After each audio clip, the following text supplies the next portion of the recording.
bonjour, bienvenue dans ce nouveau vlog qui débute. Alors, j'espère que votre semaine commence du bon pied. De mon côté, ça commence sur le début, enfin, d'une lecture audio parce que j'avais commis un petit flou dans le dernier vlog après avoir terminé la remuante lecture du fameux Something to Hide d'Elizabeth George. J'étais un petit peu dans un moment où j'avais pas trop envie de bousculer les choses et de passer nécessairement tout de suite à un autre univers, à d'autres personnages ou quelque chose comme ça. Donc, j'ai un peu pataugé concernant les lectures audio. Je voulais pas trop me remettre dans une ambiance particulière. J'avais pas trop d'envie. J'étais dans le flou. Donc, j'ai laissé aller ça et j'ai attendu que, dans le fond, l'intérêt revienne. Et j'ai finalement réussi à trouver quelque chose qui m'intéressait. Et ça fait longtemps que je veux le découvrir grâce, en fait, entre autres, à Petite Lectrice et Fluent Books.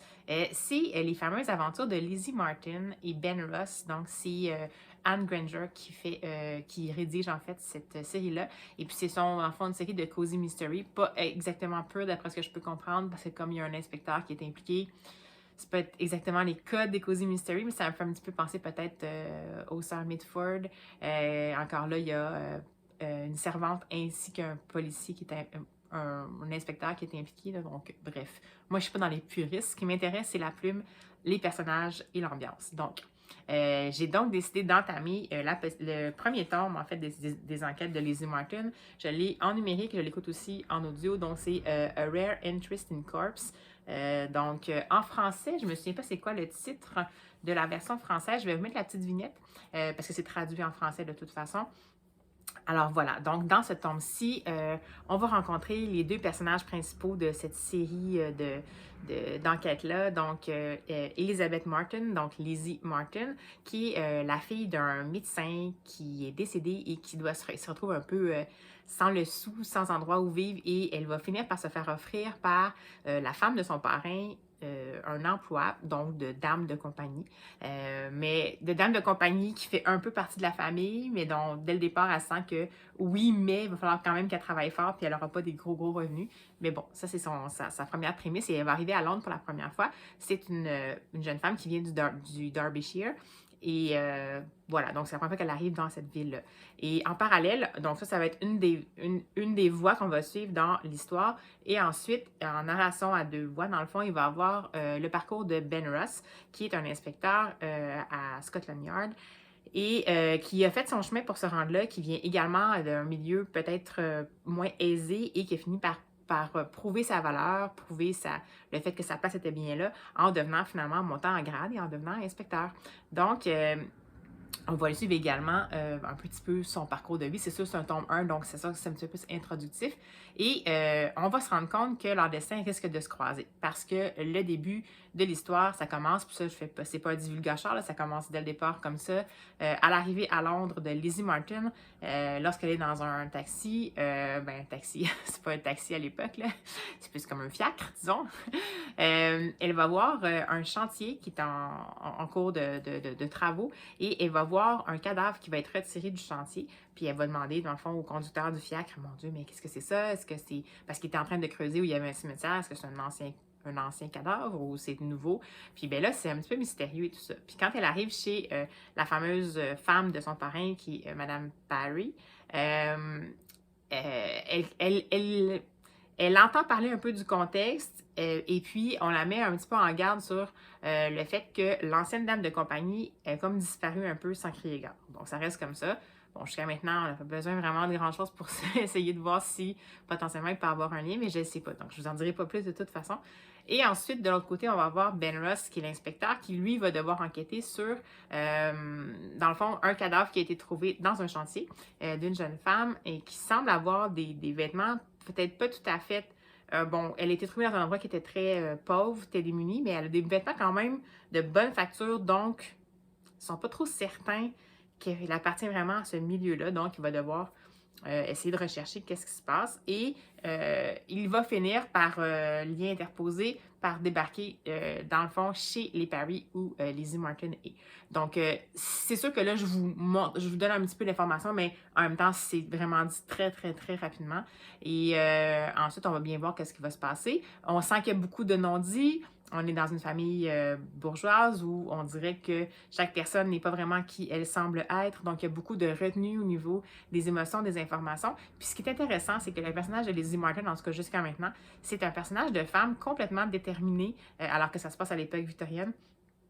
Complètement déterminée, qui dit qu'est-ce qu'elle pense, qui là doit un petit peu s'acclimater en se disant ouf, si je suis une dame de compagnie, va falloir que j'essaie de faire attention à ce que je dis. Donc, c'est quelqu'un qui est habitué justement à la transparence, qui n'a pas peur ben, justement, comme par exemple, quand elle est arrivée, elle était quand même intriguée par rapport au cadavre qui sortait parce que elle a grandi avec un père médecin qui était souvent impliqué dans des enquêtes. Donc, c'est sûr que c'est pas quelque chose qui l'effraie, alors qu'à l'époque, on n'osait pas parler de ça aux femmes parce que, bon, tu sais. Alors voilà, donc j'aime beaucoup cette espèce de candeur déterminée. C'est un petit peu peut-être pas du féminisme, mais quasiment. On dirait que ça sent ça un peu. Elle comprend comme pas pourquoi elle devrait, par exemple, se retenir. Elle n'est pas au point de dire je devrais pas avoir à travailler ou non. Elle conteste pas complètement le principe de la société. C'est juste que pour l'époque, c'est quand même un personnage qui est bien fort. Et elle est dans une famille qui est intéressante parce que les personnages qui sont construits là ont l'air d'être assez singuliers. Il y a peut-être un personnage qui est un peu plus caricatural, mais sinon, Madame Parry, on sent qu'on a peut-être plus à découvrir à son sujet que ce qu'on pourrait croire. Et puis, l'inspecteur Ben Ross a l'air vraiment intéressant. En plus, dans la version audio que j'ai, c'est une femme qui fait la narration, puis elle fait toutes les voix. Puis pour l'inspecteur Ben Ross, ça lui donne vraiment une espèce de teinte un peu... c'est pas un urbain, là. C'est quelqu'un qu'on sent vraiment qui est parti d'un endroit où il y avait moins de ressources, puis finalement qui a réussi à faire sa place. Donc, c'est super intéressant. En tout cas, en ce moment, je suis complètement accrochée. J'en attendais beaucoup parce que Fluent Books a l'air vraiment enthousiaste par rapport à cette série-là, puis Petite Actrice aussi. Puis dans ces cas-là, je me fie quand même un peu sur leur opinion, ils en ont tellement lu. Et puis, à date, c'est très bien écrit. La version audio, pour moi, est un plus pour le moment, parce que c'est sûr, comme je vous dis, la narratrice, elle est bonne, donc c'est intéressant. Mais j'ai quand même l'intention, comme là, voyez-vous, j'ai presque le quart de lu. J'ai quand même l'intention de le continuer en numérique potentiellement, là, donc c'est juste parce que là, pour le moment, c'est plus facile quand je fais les déplacements d'utiliser la version audio, mais je vais alterner sans doute entre ces deux supports-là pour la suite de la lecture que j'ai très hâte de découvrir. Alors voilà, c'est une ouverture un peu longue, parce qu'en même temps, il y a eu un petit avis de lecture qui est arrivé, un pré-avis de lecture. On verra si ça se maintient, mon enthousiasme au cours de mon parcours dans ce premier tome de la série des enquêtes de Lizzie Martin et Ben Ross. Et puis, bien, écoutez, je vais vous revenir au courant de la semaine, bien entendu, avec peut-être des découvertes littéraires, des découvertes de livres littéraires, des petits moments comme ce à quoi je vous ai habitué, évidemment. Et puis, ben, écoutez, on va se dire à nos livres, et puis allons-y!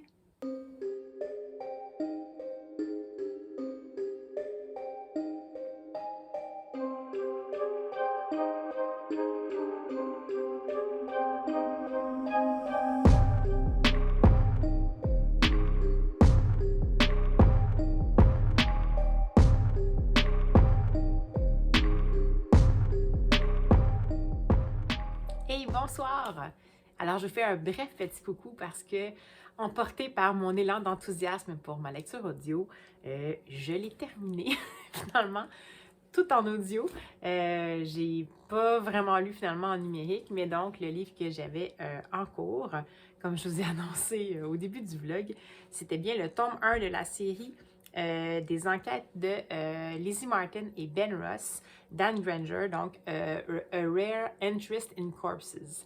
Donc voilà pour la petite couverture. Je vais quand même vous mettre la petite vignette là, de la couverture absolument plus courante. Ça a été également traduit en français. Je crois que c'est un intérêt particulier pour les morts, quelque chose comme ça. Donc voilà. Alors j'ai terminé et c'était excellent. Alors, j'avais beaucoup d'attentes, c'est ça que je vous avais dit concernant cette série-là, parce qu'elle avait vraiment charmé Fluent Books et j'ai l'impression, peut-être que c'est une perception erronée, mais quand même qu'elle aime beaucoup les choses qui sont très bien écrites et tout ça. Donc, On sentait carrément que c'est la qualité. Puis en effet, j'ai pas été déçue. Je vous reparlerai pas vraiment de la prémisse parce que je viens juste de vous en parler. Mais dans le fond, on va quand même suivre finalement en gros Lizzie Martin et l'inspecteur Ben Ross en parallèle. Donc le côté narration à deux têtes, à deux voix, à deux têtes.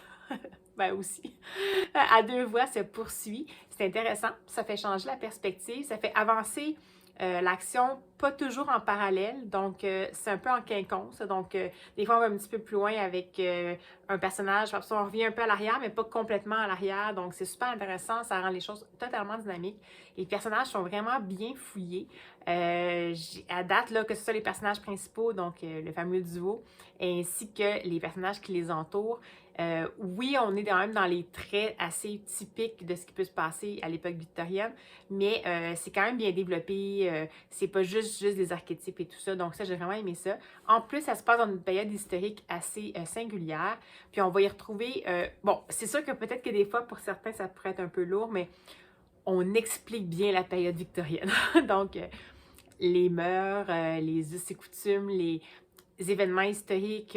Donc là, on parle de la construction d'une station de métro, d'une gare de métro, je crois. Il faudrait que je regarde, là, je vais revérifier. Puis dans le fond, c'est un petit peu au cœur. C'était à cet endroit-là que je vous disais, en fait, au départ, que il y a comme une espèce de chantier parce que, dans le fond, il y a la grosse construction qui est en cours. Puis c'est cette gare-là qui est en construction.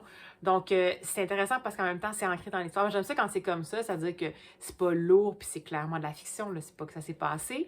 Mais on s'ancre quand même dans quelque chose qui est potentiellement possible, entre guillemets. Donc ça, j'ai vraiment beaucoup aimé ça. Après, pour l'intrigue, c'est pas... c'était bien ficelé. Il y a des bouts où on s'en doute quand même un peu de ce qui va se passer. Pas trop longtemps en avance, mais des fois quand même un petit peu à l'avance. Donc, je dirais que c'est comme des bonnes enquêtes pour les gens qui sont peut-être moins habitués à lire des romans policiers de type traditionnel, un peu comme Cozy Mystery, parce que ça va tranquillement à bon rythme. Mais même si on devine peut-être un peu par moment qu'est-ce qui va se passer, ça n'empêche pas d'en profiter. Ça fait un peu penser au principe de Agatha Christie. Ça va arriver qu'on se doute un peu de quelque chose. Ça va souvent arriver qu'à la fin, finalement, on a peut-être découvert une partie, mais pas la totalité, peut-être pas les motifs et tout ça. Donc, moi, en tout cas, ça m'a pas causé de problématiques, de perte de satisfaction dans ma lecture, de plaisir de lire. J'ai vraiment aimé ça. Je suis comme vraiment triste. Je m'enchaîne les lectures. À partir desquelles j'ai pas vraiment envie, que j'ai pas vraiment envie de quitter. J'ai pas vraiment envie de quitter cet univers-là, les deux personnages. Bon, faut qu'on se jase un peu de la fin, là. Je vous donnerai pas de détails. La seule chose que je pourrais avoir comme bémol très minusculissime, en même temps, ça m'a fait plaisir quand même, c'est que la fin est un peu prévisible, dans le sens où on sort un peu du roman policier. Donc, j'en dirai pas trop, pas plus que ça. Mais bon, ça fait partie aussi de la dynamique, puis ça n'empêche pas, en fait, rien à ce qu'on apprécie, dans le fond, les personnages qui sont mis en place. Ça n'empêche pas non plus qu'il y ait des évolutions de chacun des personnages, donc c'est juste que, bon, je sais pas comment vous dire autre chose que on est un peu dans... C'est ça. Mais ça n'a pas rapport avec l'intrigue policière, là. Donc, voilà. J'ai peut-être déjà un peu trop dit, c'est pas grave. J'ai pas donné rien comme information. Si vous faites des déductions, ça va être à vous à déterminer en lisant si c'est vrai. Donc, très, très, très, très bonne lecture pour moi. Clairement, je vais lire les autres. Donc, en même temps, c'est sûr que là, je ne l'ai pas lu en numérique ou en papier. Je l'ai lu en audio, puis la narration audio était vraiment excellente. Donc, étrangement, là, je vais vous mettre la petite vignette, en fait, là, du livre audio. Au départ, je connaissais pas vraiment cette maison d'édition-là, donc en fait, en termes de livre audio, là, souvent, c'est les grands groupes qui font faire ça parce que ça demande vraiment beaucoup de moyens pour le faire. Souvent, il va y avoir Random House, Penguins qui vont en faire, Macmillan.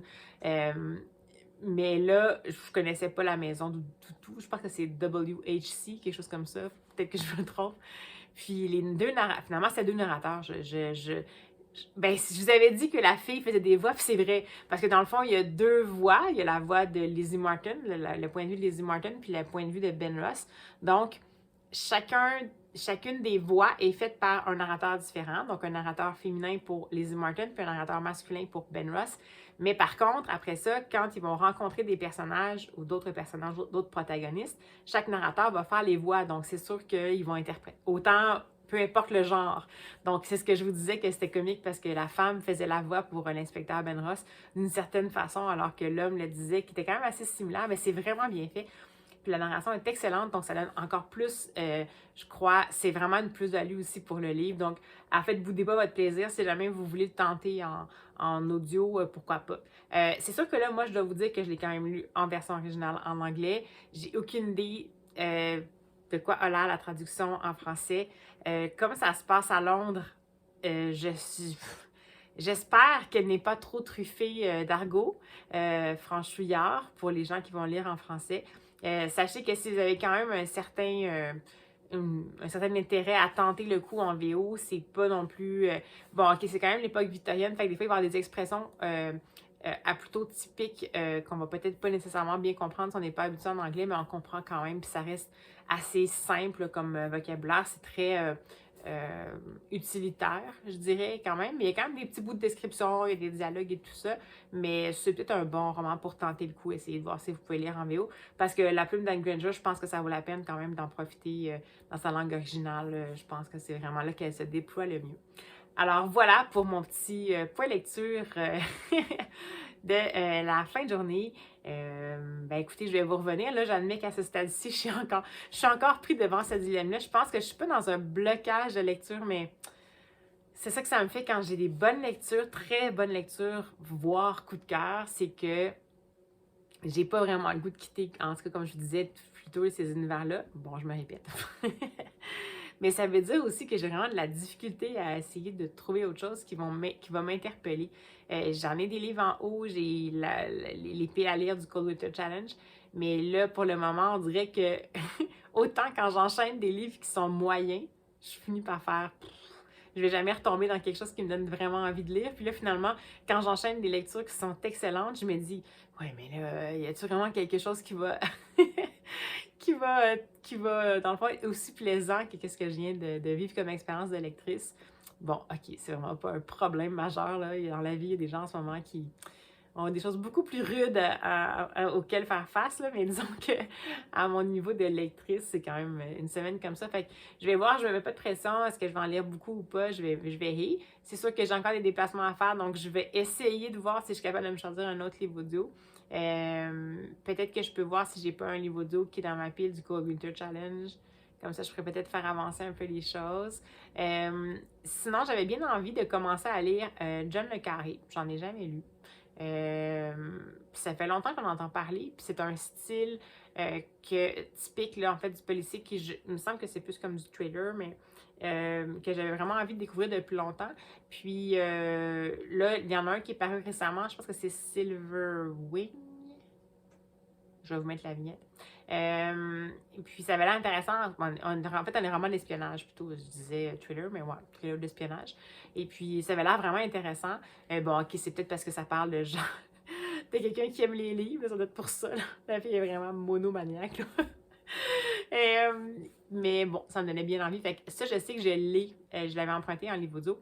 Puis en fait, je pensais pas que ma réservation allait arriver si vite. Donc elle est arrivée. Je vais peut-être tenter le coup. C'est pas une longue lecture. Ça semble avoir juste comme 6 heures d'écoute audio. Donc pourquoi pas, peut-être, là, je serais capable d'en faire une bonne partie avec juste mes déplacements de demain et de jeudi. Donc je vais voir. Alors, sur ce, ben écoutez, désolée si ça vous avez entendu un petit bruit à la fin, c'est juste le ventilateur de mon foyer qui vient de partir. Mais ça veut dire que cela sonne le glas de notre petit échange, donc je vous reviens dès que possible avec d'autres discussions littéraires. Alors, je vous dis à bientôt!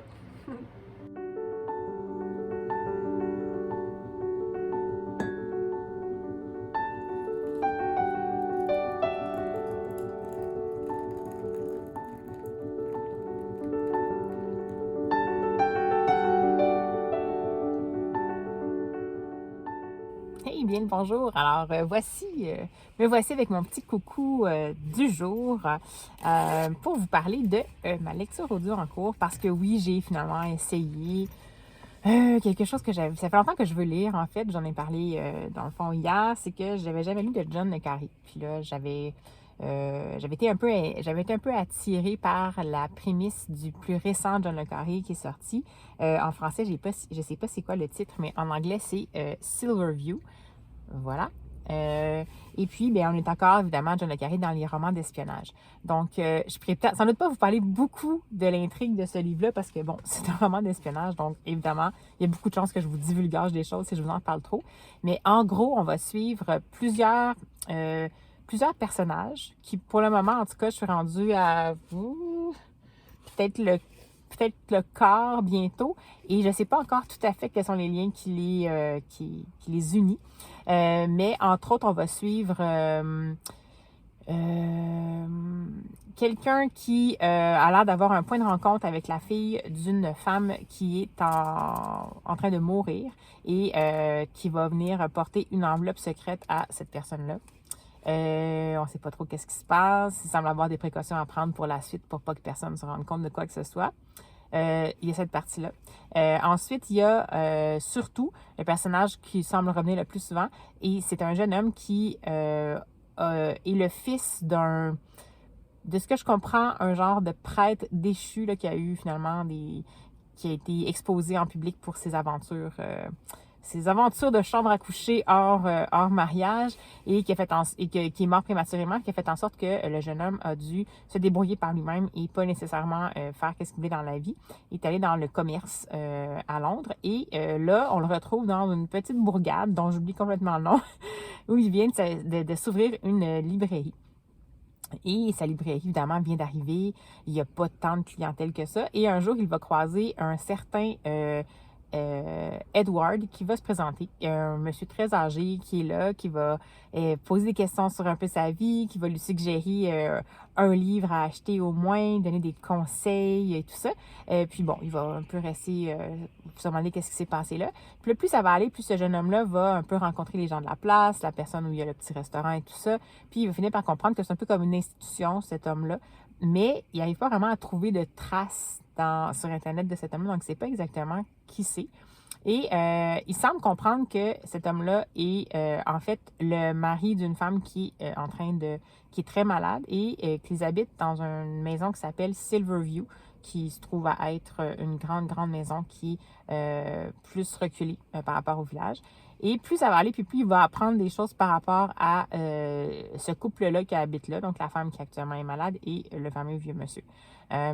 Et on finit par plonger également en parallèle dans tout ce qui est MI6 75, donc le service secret, qui semble avoir eu une fuite majeure par rapport dans le fond, entre les agents finalement au niveau des services secrets, et il y a quelqu'un qui est envoyé pour enquêter là-dessus.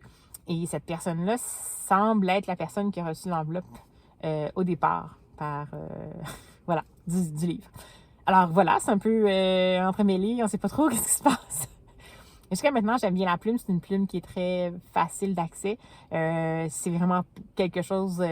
on est beaucoup dans le descriptif. C'est un livre qui est très court, qui est fait, je crois, 250 pages environ en papier. Là, moi, je le lis en audio, puis ça doit être très court parce que... Ouais, près de 300 pages, parce que ça fait 6 heures d'écoute. Donc, habituellement, c'est à peu près une cinquantaine de pages à l'heure environ. Donc, c'est un court livre. Donc, je me demande où on va être capable de se rendre en termes de roman d'espionnage, puis de thriller, tout ça. Alors que là, je suis comme quasiment rendue au quart, puis on dirait qu'on est encore dans la mise en place. Mais bon, cela dit, jusqu'à maintenant, ça me plaît bien. J'ai toujours aimé quand même les romans d'espionnage. Donc, je vais voir ce que ça va donner. Sans doute que je ne pourrais pas vous divulguer plus de choses que ça, comme je vous disais, pour ne pas vous gâcher si jamais vous voulez en lire. Puis si jamais vous avez déjà lu depuis longtemps du John le Carré, puis vous vous dites, voyons, elle est donc bien en retard, elle n'a pas avoir lu John le Carré. Mais n'hésitez pas à me mettre en commentaire. Là, j'ai commencé par celui-là, peut-être qu'il est un peu trop tard, mais disons, si je voulais poursuivre mon aventure de John le Carré, je sais qu'il a fait plusieurs séries. Est-ce que j'en ai une en particulier que je dois lire absolument?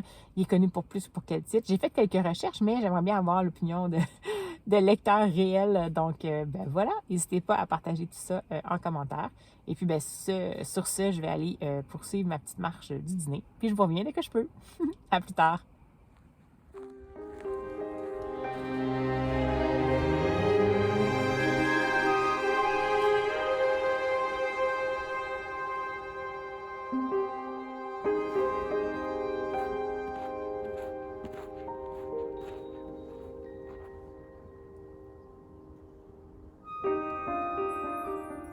bien le bonjour. Alors, c'est dans la petite chronique du midi parce que j'ai terminé finalement assez rapidement mes lectures en cours. Alors, pour rappel, j'étais en train d'écouter en livre audio mon premier John le Carré. Donc, je sais pas, je vais trouver l'éclairage qui peut fonctionner. Silverview, donc qui est son plus récent avant son décès. Donc, c'est mon premier John le Carré et c'est un roman d'espionnage. Pour ceux qui ne savent pas ce que fait habituellement John le Carré, c'est un auteur qui travaillait avant pour le MI6 en Angleterre et que finalement, au fil de sa carrière d'écrivain, a fini par prendre sa retraite du MI6 et se consacrer complètement à sa carrière d'auteur. Première réaction à chaud, alors. Donc, je dirais que j'ai bien apprécié. C'était chouette. J'ai trouvé que les personnages étaient super bien construits. Ça m'a surpris parce que le rythme était quand même assez lent. En même temps, c'est sûr qu'il fallait comme déemmêler tous les fils qui tissaient l'espèce d'aura, de mystère qui tournait autour du fameux, des personnages que j'avais présentés en début de vlog. Donc, le fameux propriétaire de la librairie, le vieil homme qui vient le voir, l'homme qui reçoit une lettre mystérieuse au début du livre, etc., etc. Donc, sans vous en dire plus, parce que sinon je vais vous divulgacher, disons que pendant tout le restant du développement, évidemment, on commence à faire des liens quand même assez rapidement et on se doute un peu de ce qui va se passer. Puis je vous dirais que dans celui-là, je me suis pas mal douté assez tôt de ce qui allait se passer et de quelles étaient les raisons pour lesquelles ça allait se passer. Donc, j'ai quand même eu beaucoup de plaisir à le lire. Je ne sais pas si tous les John le Carré sont comme ça, mais c'est sûr que pour cela, ça a été moins une surprise pour moi. Puis je vous dirais même qu'elle a fait, en fait, la chute, donc la fin, c'est une fin ouverte. Ça m'a un peu déçue. En même temps, c'est peut-être le cas pour tous les romans d'espionnage parce qu'on veut laisser justement au lecteur un petit peu planer le mystère. Donc, qu'est-ce que c'est? Est-ce que c'est une bonne lecture? C'est pas une excellente lecture, c'est une bonne lecture. Ce que ça va donner le goût, par contre, c'est de vraiment me plonger dans John le Carré. Là, je vais peut-être essayer de voir. Je pense qu'il est reconnu plus pour A Perfect Spy, je crois. Donc, je vais vous mettre la petite vignette ici. Puis, ben, sinon, il y a plein de ces romans, évidemment, qui ont été adaptés au cinéma. Donc, je pense Un espion venu du froid. J'ai juste les versions en français qui viennent. Donc, je vais peut-être essayer d'en lire au moins un autre pour voir si c'est évidemment le dernier roman qu'il a écrit dans sa carrière. Donc, est-ce que c'était juste une modification un petit peu de son parcours, mais j'aime quand même bien. Le ton est intéressant. Puis heureusement pour moi, j'ai lu en livre audio, donc je vais mettre aussi la vignette du livre audio. Le lecteur du livre audio, c'était, je crois, Toby Jones, le narrateur, pardon. Et puis c'était très dynamique, très bien fait. On comprenait bien malgré le fait que c'est un roman d'espionnage quand on passait d'un personnage à l'autre. Et je crois que ça m'a aidé justement à rester accroché puis à ce que mon intérêt persiste. Donc, bonne découverte. J'avais peut-être beaucoup d'attentes, puis j'ai peut-être été un tout petit peu déçue dans certains cas, mais ça a été chouette. C'était pas trop long. Puis, c'est ça. Je découvrirai d'autres œuvres de l'auteur sans problème. Et je vous rappelle que je vous invite vraiment à mettre des suggestions de lecture pour le John le Carré parce que, comme j'ai aucune idée par quel bout commencer, j'aimerais ça que mon second John le Carré ne soit pas le dernier finalement. Donc, je tombe bien cette fois-ci. Alors, voilà. Et sinon, j'ai réussi à mettre la main sur le fameux 109 rue des Soupirs, le tome 4, que j'ai grâce, en fait, au boulot. Et je l'ai dévoré en une seule fois. C'était comme à l'habitude aussi délectable. Donc, on va retrouver évidemment le fameux jeune Elliot qui vit au 109 rue des Soupirs et dont les parents sont jamais vraiment là et qui cohabite avec des fantômes qui sont un peu sa vraie famille. Dans celui-ci, ce qui va arriver, c'est que Elliot est super content parce que ses parents vont enfin être là et ils vont enfin venir à l'école pour répondre aux questions de ses amis, les espèces de journées parents à l'école. Or, le matin, les fantômes entendent les parents dire « Ah, ben on a un avion à prendre finalement, blablabla. Bla, bla. » Donc, c'est comme si elle encore se défilait.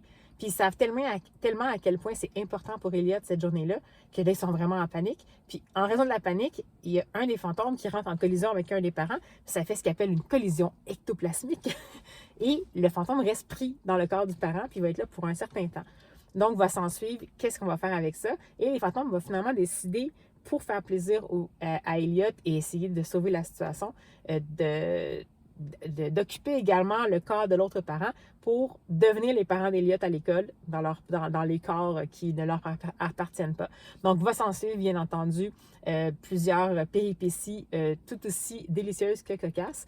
Ils vont d'ailleurs rencontrer un arch enemy potentiel. Si vous avez lu les autres livres, vous allez savoir de quel personnage je parle à l'école de façon totalement impromptue et ça va se clore sur une superbe finale. C'est excellent comme toujours. Il y a toujours l'espèce de dualité entre le narrateur dans le fond, la voix off, entre guillemets, la narration, ainsi qu'un des fantômes qui est un écrivain. Puis ces deux-là échangent toujours des choses complètement hilarantes. C'est comme s'ils faisaient une compétition pour savoir qui allait narrer le livre. C'est excellent. Donc, pour celui-ci, je vais vous montrer peut-être quelques planches, mais on est vraiment dans le même visuel. Donc, voilà. C'est toujours assez déjanté comme visuel. Pas trop chargé, c'est absolument environ 4 cases par page. C'est vraiment bon. Je maintiens mon intention je les ai toujours lus à la bibliothèque, mais je maintiens mon intention de les acquérir pour les garder à la maison. Je pense que je vais même les relire ponctuellement parce que c'est trop excellent. Alors ça, c'était vraiment comme un coup de cœur pour moi, mais c'est pas surprenant. Je m'attendais à ce que c'en soit un. Puis les voyez-vous, c'est un tome 4, là, donc chacun des tomes pour moi ont été des coups de cœur, ce qui est rare dans une série parce que bon, souvent ça va s'essouffler ou il y a des tomes qui sont un petit peu moins forts que d'autres. Puis là, dans celui-là, c'était vraiment, ça se maintient. Alors, qu'attendez-vous pour découvrir la fameuse série 109 Rue des Soupirs, dont le scénario est fait par M. Tan et qui est illustré par Young-Gi Dumont. C'est publié désormais chez Casterman. Ils ont refait les éditions qui sont toutes en couleur. Ben voilà, ça vaut vraiment le coup d'avoir ça dans les rayonnages pour toute la famille. Alors, ben voici, c'est tout ce que j'avais à vous dire en cette petite pause dîner point lecture. Et puis, ben, je vais vous reprendre dès que je peux.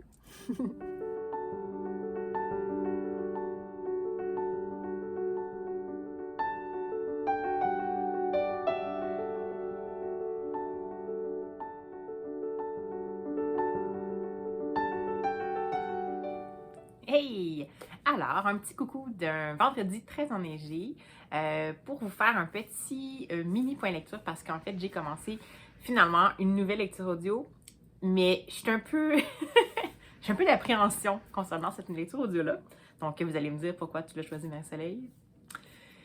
Alors, j'ai décidé de me lancer finalement, après plusieurs mois de résistance, dans le premier tome de la saga des mystères d'Anna Svensson, qui est écrite par Joanna Fluke. En fait, en anglais, je me souviens plus c'est quoi le nom de la série. Moi, je le lis en version originale. Ben c'est Anna Swenson Mystery, donc ça va. Et puis, le premier, dans le fond, tome, c'est Chocolate Chip Cookie Murder.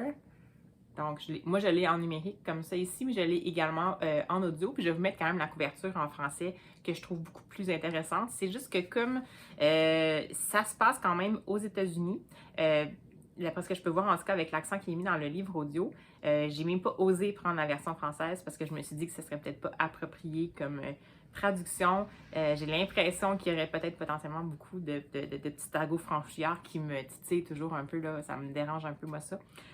Donc, j'ai osé le commencer. Ça me semble, à première vue, en tout cas pour la couverture anglophone, si c'est autre chose, je vous dirais que, en tout cas, je sais pas si vous voulez voir, mais c'est pas quelque chose vers lequel je me serais dirigée. Oui, j'ai été préjugée comme ça. Quand la couverture est comme ça, on dirait que je suis comme, je suis pas sûre que c'est tout à fait pour moi. Ça semble être plus une série qui est écrite mais dans le fond, un peu comme des formules à clé avec plusieurs tomes. D'ailleurs, je crois qu'elle est rendue à comme une quinzaine ou une vingtaine de tomes, Joanna Fluke en langue originale. Mais bon, étant donné que Fluent Books et Petite Lectrice quand même en ont parlé, et même Laura's Readings, pardon, ce sont des gens dont je respecte quand même pas mal l'opinion concernant les livres, des gens qui ont quand même qui aiment bien lire des séries de qualité. Donc, même si c'est quelque chose qui est un petit peu qui semble, quand ils présentent un peu comme leur, entre guillemets, plaisir coupable, ils semblent vraiment être attachés, en fait, au personnage d'Anna Swenson. Et donc, j'ai décidé de tenter le coup. Bon, je me suis dit, ce sont des livres auxquels j'ai accès gratuitement. Là, sur la Kobo, j'avais un abonnement, donc j'ai accès gratuitement. Puis la version audio était également en accès gratuit. Donc, c'est pas un gros risque, mais bon, j'ai tenté.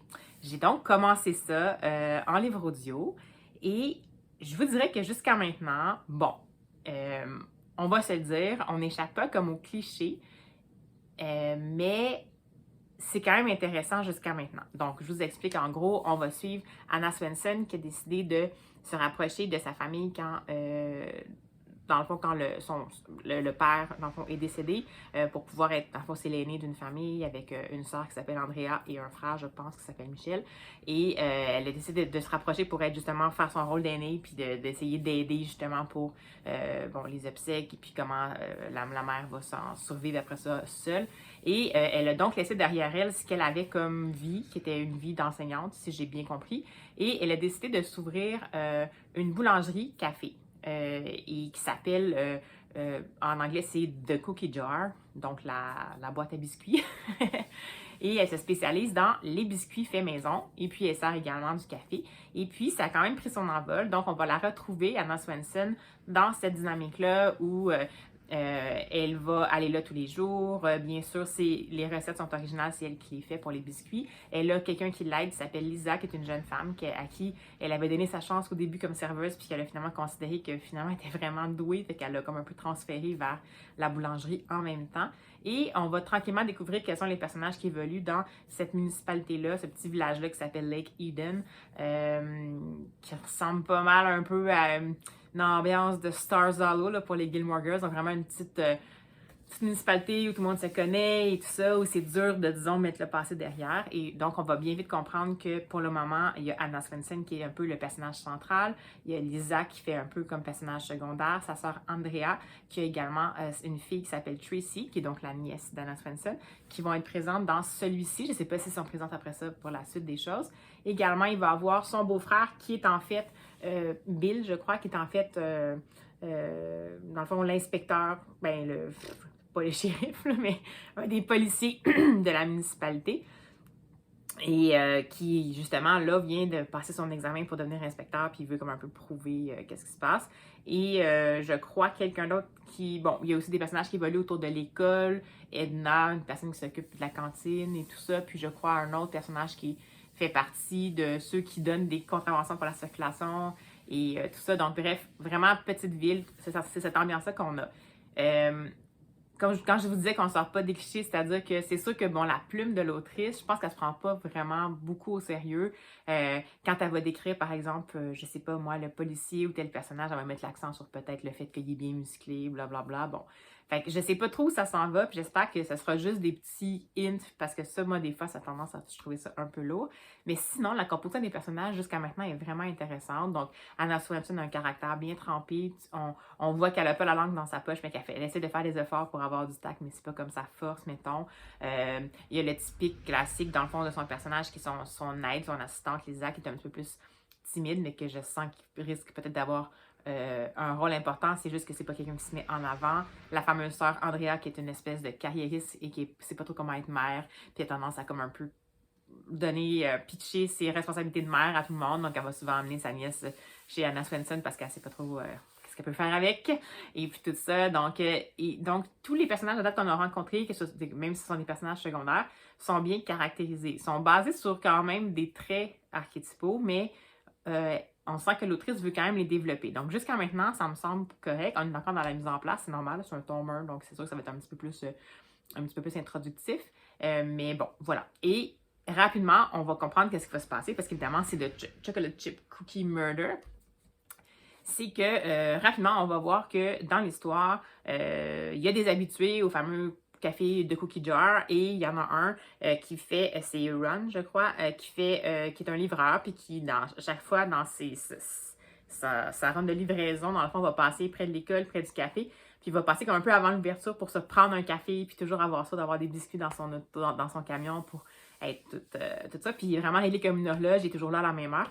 Puis ce matin-là, en fait, il se présente pas. En fond, Anna Swenson arrive un petit peu juste, elle le voit croiser, elle le croise sur la route, puis elle s'attend à s'y arriver à l'heure habituelle. Puis là, finalement, tranquillement, bon, sa soeur arrive avec sa nièce, blablabla, puis le temps passe, puis c'est quelqu'un qui remarque que cette personne-là n'est pas là, alors que d'habitude, elle est censée être là.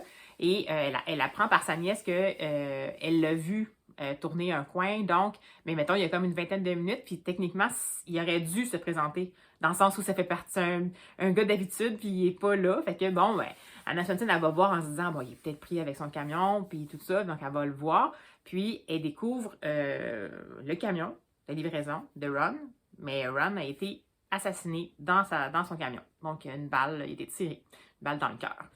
Et il était en train de manger des biscuits de son café, de Cookie Jar.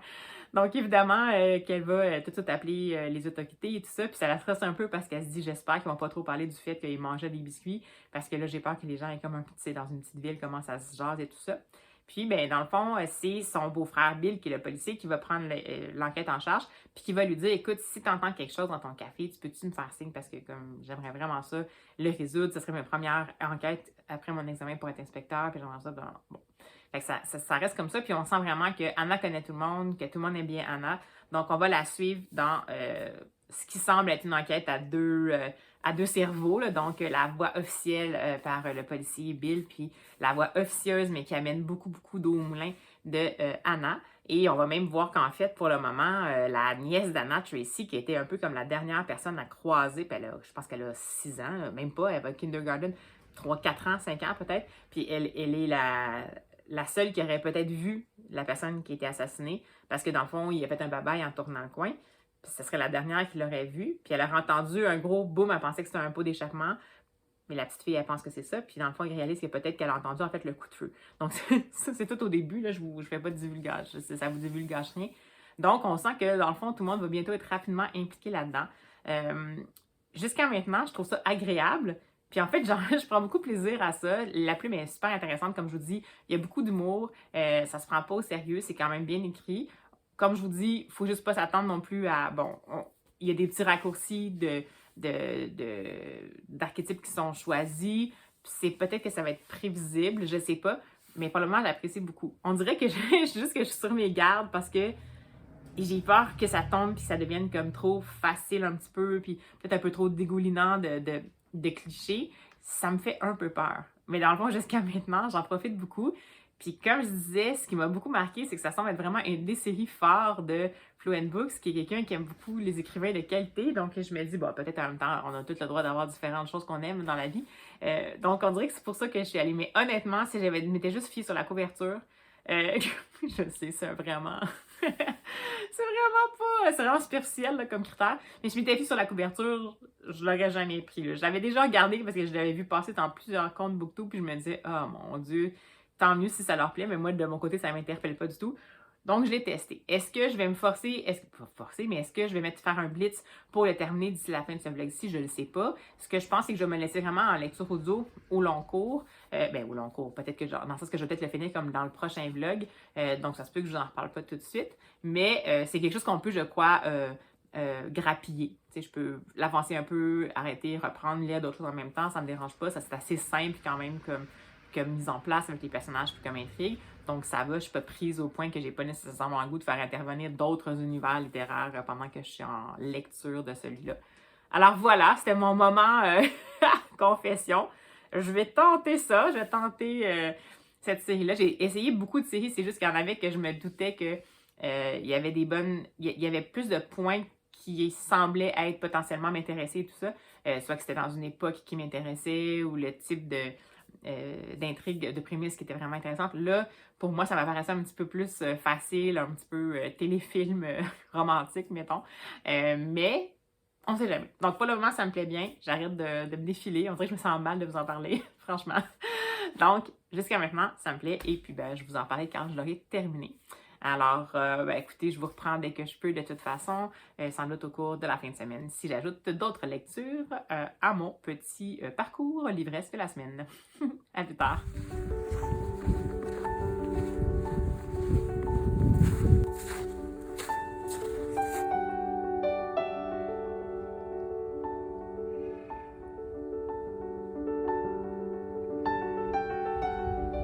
Hey, bonjour! Alors, je fais un petit coucou pendant ma marche. Nous sommes dimanche. J'ai finalement eu une fin de semaine un petit peu sur un drôle de rythme. J'ai pas vraiment eu le temps de lire, même pas le livre audio de Joanne Fluke. Je continue à l'écouter en ce moment, mais c'est sûr que je ne l'aurai pas terminé pour la fin de la journée. Donc, ça va être une lecture sur 2 semaines. Je ne sais pas si j'aurai le temps aujourd'hui de lire autre chose. J'avais tout envie de feuilleter le fameux 101 façons de lire de Timothée de Fombelle et Benjamin Shaw que la mère Noël m'a offert à Noël dernier. Donc, peut-être que je pourrais le feuilleter pour au moins pouvoir vous en parler. Mais sinon, de toute façon, j'essaie de vous reprendre au minimum pour clore le tout. Donc, écoutez, c'est spécial. C'est rare que je lis pas tant que ça, mais en fond, j'ai enchaîné les lectures audio cette semaine. Puis, on dirait que je suis encore dans cette espèce de moment-là où passer d'un univers à l'autre trop rapidement, on dirait que je suis moins dans ce mood-là. Donc, ben voilà, faut juste pas rien forcer. Alors, je vous reparle dès que je peux. Bye bye! Alors, bien le bonjour.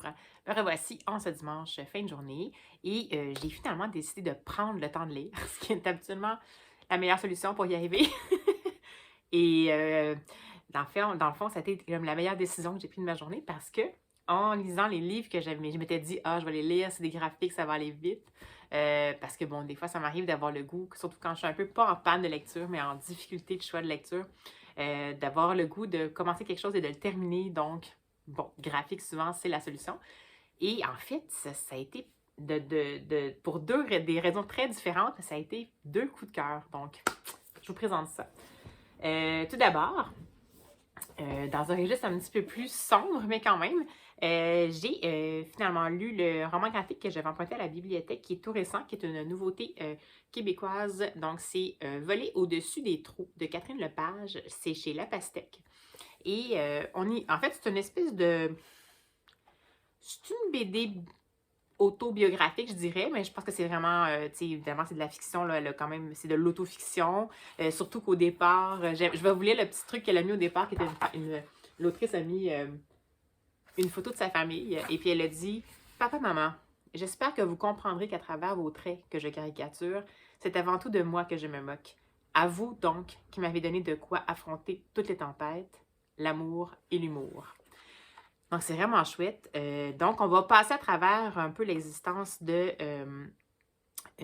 la créatrice. Donc, on part à Québec en 2003, au moment où est-ce qu'elle va dire qu'elle démissionne. Puis, on va passer remonter jusqu'à ses tout débuts. Elle va dans sa famille, elle va nous décrire sa famille. Elle était la plus jeune d'une famille de 3 enfants. Elle avait un père qui était très exigeant, qui aurait voulu être peut-être un architecte, un créateur, mais qui était plutôt un enseignant, donc qui était un petit peu rigide, qui avait tendance à vouloir se débrouiller toute seule, puis c'était vraiment la performance qui lui parlait un petit peu plus. Puis une mère très effacée, et puis elle va expliquer comment ça l'a construite. Elle va également parler de son anxiété qui commence quand même assez tôt, mais un petit peu comme des bulles qu'elle comprend pas trop, puis ces bulles-là vont arriver, mais par peur, par crainte de la perception des autres, elle ne va pas en parler pour essayer d'avoir de l'aide. Donc, voilà. Donc, on va la suivre dans son cheminement, comment évoluer dans l'adolescence par rapport à sa créativité. Elle va toujours dessiner, mais elle va toujours avoir l'impression qu'être dessinateur, c'est pas comme super. Elle va finir par se tourner vers le graphisme. Donc, c'est super intéressant. On va autant voir ce qu'on appelle le coming of age, dans le fond, lorsqu'elle va devenir une adulte. Et puis que, en fait, son parcours pour finalement finir par accepter que ça se peut qu'elle ait besoin d'aide. Donc, je vous en dirai pas plus, mais c'est sublime, puis ça me fait un peu penser à... ça me fait un peu penser à... J'aurais tendance à dire du Brassens, mais c'est que, voyez-vous, quand on voit la couverture ici, très colorée, à l'intérieur, le choix graphique, donc les traits, je vais vous montrer des planches. C'est très coloré, c'est très... c'est à la fois épuré et punché. Voilà. Et elle travaille en graphisme dans des endroits où, pour faire de la pub. Donc, c'est sûr que on voit qu'elle a fait un choix volontaire, mais en même temps, elle décrit tellement des choses qui sont des inquiétudes, des vertiges internes, des noirceurs. Fait que c'est vraiment un contraste. C'est quelqu'un qui ne s'attarde pas, bon là, c'est sûr que s'il lit pas le texte, là, mais quelqu'un qui s'attarderait juste au visuel, on dit, ah, ben ça a l'air d'une BD joyeuse et légère, un peu comme quand on écoute une chanson de Georges Brassens. Mais quand on écoute vraiment qu'est-ce qui se dit finalement, puis qu'on lit entre les lignes, dans ce cas-ci, entre les bulles, mais il n'y a pas vraiment de bulles, mais peu importe, on comprend que ce qui nous est raconté, en fait, c'est l'histoire d'une femme qui se cherche, puis qui va finir par se choisir, finalement. Donc, c'est quand même impressionnant comme cheminement. J'ai vraiment adoré ça. Et c'est sûr que pour des raisons personnelles, ça résonnait quand même un peu en moi. Mais j'ai vraiment, vraiment beaucoup aimé ça. Je crois que j'avais lu son autre. Je crois que Catherine Lepage, elle l'avait faite. Il s'est mentionné, je crois, à la fin. Bouée, dérive identitaire, amours imaginaires et détours capillaires. Je l'avais feuilleté.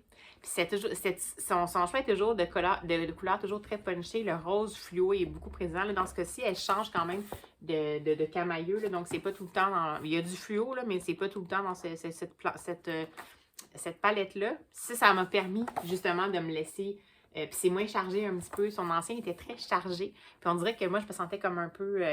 envahi quand j'essayais de le lire. Donc, j'avais pas réussi à lire son dernier. Puis celui-là, je suis bien contente de m'y être plongée absolument avec aucune mémoire de son autre opus que j'avais. Finalement, c'était comme un rendez-vous manqué. Puis finalement, j'ai vraiment adoré ça. Donc, c'est remuant, par contre, c'est sûr. Peut-être pas trop avertissement parce que...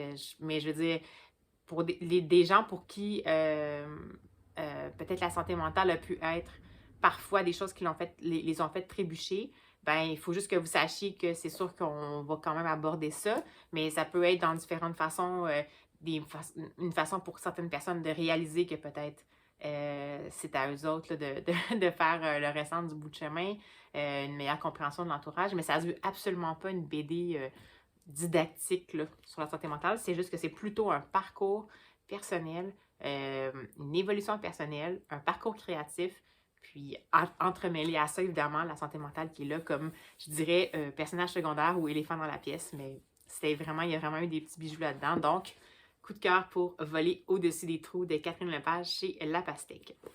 Ensuite, je vous avais dit que j'allais lire finalement le livre que j'avais reçu à Noël, qui était l'opus un peu surprenant, sans une façon de lire tout le temps, de Timothée de Fombelle et Benjamin Chaud. C'est chez Gallimard Jeunesse. Et je l'ai feuilleté en m'attendant à rien. Puis je vous dirais que ce qui m'a un peu motivée à lire, c'est que j'ai écouté ce matin une des petites vidéos, dans le fond, de Les lectures de Chloé. Et elle faisait l'inventaire de ses graphiques préférés de 2022. Et elle avait mis celui-là dedans. Puis moi, je l'avais, puis ça faisait longtemps, puis j'étais sûre que ça allait me plaire. Mais pour moi, ça m'apparaissait plus comme un album. On illustre sans une façon de lire. C'est souvent une illustration, une ligne. Donc, je me dis, ça va être amusant à regarder, à détailler. Mais je ne m'attendais pas à ça. Puis les lecteurs de Chloé avaient souligné qu'il y avait comme 2 niveaux dans la lecture. Puis en fait, c'est excellent. Il y a vraiment... Je sais pas, je pense que... En tout cas, à chaque fois, je lisais, puis j'étais comme, oh mon Dieu, j'ai le goût de le relire encore une fois. Donc, on va partir dès le départ. Je vais vous lire, je crois, cette fois-ci, l'avertissement. À chaque fois, dans ces deux-là, il y a comme un petit mot au début. Puis je trouvais ça quand même chouette. Donc, il y a un avertissement ici pour les lecteurs. Les 101 façons de lire tout le temps, sélectionnées dans cet ouvrage, illustrent les effets variés et parfois imprévisibles de la lecture chez les êtres humains. Cependant, il est à noter que certaines postures ne peuvent être reproduites par des adultes que sous la surveillance d'un enfant. Donc, ça donne vraiment le ton. Puis ensuite, on va voir les illustrations de Benjamin Chaud. Par exemple, ça c'est un qui est un petit peu plus évident, mais le premier, ça s'intitule « Le tournesol cherche la lumière ». Donc, bien entendu, on va voir, bon, OK, la position du tournesol sur le bord d'une fenêtre, la lumière. Il y en a qui sont évidents comme ça. Celui-ci, j'avais vraiment aimé aussi. Donc, le classique est vraiment rare. Donc, évidemment, on sent qu'il y a un classique, mais en fait, c'est la position classique assis sur une chaise droite, donc aussi, également, qui est là. Puis, je pense que je ne vais pas tout vous les montrer, mais c'est vraiment comme ça. Donc, c'est de plus en plus ça va, puis plus il y en a plus on est à plusieurs niveaux de lecture, puis il y en a même qui vont s'enchaîner d'une feuille à l'autre. Celui-là, je l'ai vraiment adoré. Donc, c'est La cancre n'a pas de temps à perdre. Donc, je ne sais pas si vous voyez, mais la cancre, elle ici, donc une jeune étudiante qui n'écoute pas, donc qui visiblement, potentiellement, va avoir des moins bonnes notes. Et elle lit, elle n'écoute pas parce qu'elle lit. Et pourquoi elle lit? Parce qu'elle n'a pas de temps à perdre. Donc, je trouve ça super! C'est vraiment excellent. C'est pas juste des positions, là. J'aurais tendance à dire que c'est les 10 droits du lecteur de Daniel Pénac qui se sont déployés de façon complètement déjantée. C'est comme ça que je le perçois quand je le lis. Vous allez me trouver étonnante avec mon Daniel Pénac, mais bon, c'est quand même un classique. Je vais peut-être vous en montrer un exemple de... Peut-être celui-là. Un exemple de dans le fond, des fois, ça va se suivre même si c'est une illustration, une phrase, des fois, il va y avoir une conséquence ou un impact d'une histoire à l'autre. Donc, celui-ci, c'est La petite reine se laisse conduire. Donc, on voit ici la petite reine. Ça fait aussi référence à la petite reine là, en France. Je crois qu'il y avait quelque chose par rapport à ça, c'est une cycliste. Donc, elle est assise à l'arrière d'un vélo et elle se laisse conduire pendant qu'elle lit. Et le prochain, c'est Le maillot jaune se laisse porter. Donc, oui, il porte la petite reine, mais en fait, elle est en train de lui lire tout haut l'histoire, donc il se laisse porter par l'histoire. Donc, c'est pas toujours comme ça, mais il y en a plein des comme ça. Donc, je vais pas vous les montrer parce qu'il faut absolument que vous le savouriez. Mais, oh là là, ça, c'est vraiment...